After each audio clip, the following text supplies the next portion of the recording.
In his book, The Hidden Side of Things, C.W. Leadbeater writes that the most common type of nature spirit is that of the fairy.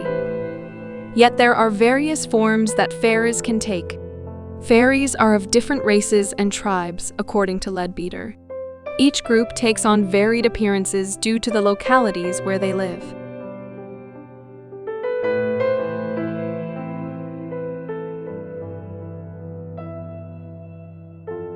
Their forms are many and various, but most frequently human in shape and somewhat diminutive in size, usually with a grotesque exaggeration of some particular feature or limb. They have also colors of their own, marking the difference between their tribes or species, just as the birds have difference of plumage. Etheric matter being plastic and readily molded by the power of thought, they are able to assume almost any appearance at will. But they nevertheless have definite forms of their own, which they wear when they have no special object to serve by taking any other form.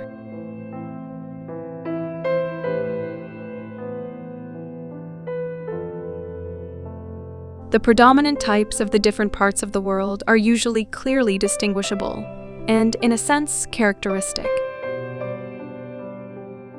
No contrast could well be more marked than between the vivacious, rollicking, orange and purple, or scarlet and gold mannequins, who dance among the vineyards of Sicily, and the wistful gray-green creatures who move so much more sedately amidst the oaks and the furze-covered heaths in Brittany,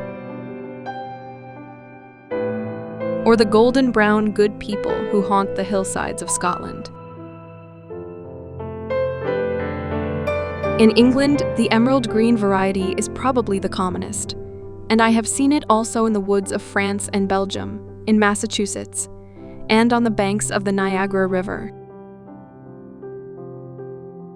The vast plains of the Dakotas are inhabited by a black and white kind, which I have not seen elsewhere.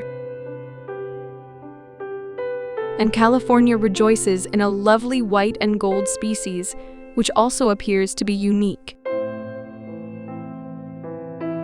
In Australia, the most frequent type is a very distinctive creature of a wonderful luminous sky blue color.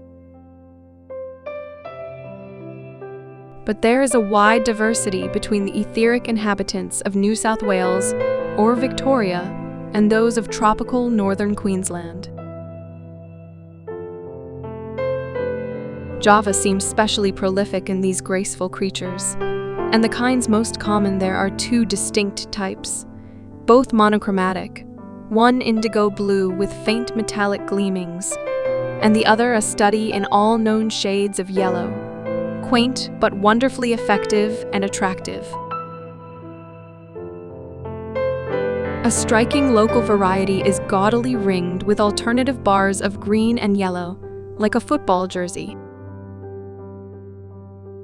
I saw red and yellow, similarly arranged in the Malay Peninsula, and green and white on the other side of the straits in Sumatra. This huge island also rejoices in the possession of a lovely pale heliotrope tribe, which I have seen before only in the hills of Ceylon.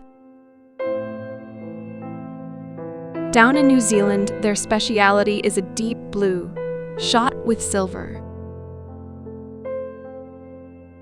While in the South Sea Islands, one meets with a silvery white variety, which coruscates with all the colors of the rainbow, like a figure of mother of pearl.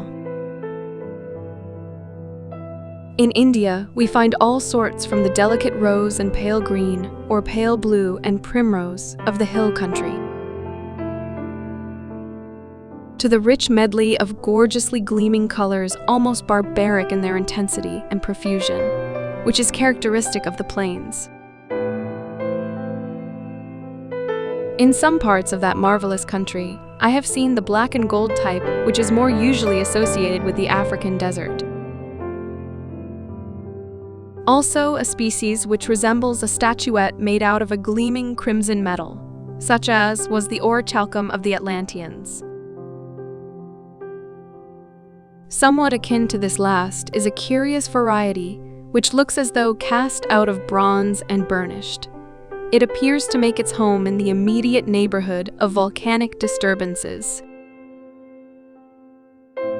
Several indications seem to point to the conclusion that this is a survival of a primitive type and represents a sort of intermediate stage between the gnome and the fairy. The emerald green elves are common in Belgium, yet 100 miles away in Holland, hardly one of them is to be seen, and their place is taken by a sober-looking dark purple species. The predominant types of the different parts of the world are usually clearly distinguishable and, in a sense, characteristic. Or is it perhaps that their influence in the slow course of ages has molded the men and animals and plants who lived near them? So that it is the nature spirit who has set the fashion and the other kingdoms which have unconsciously followed it.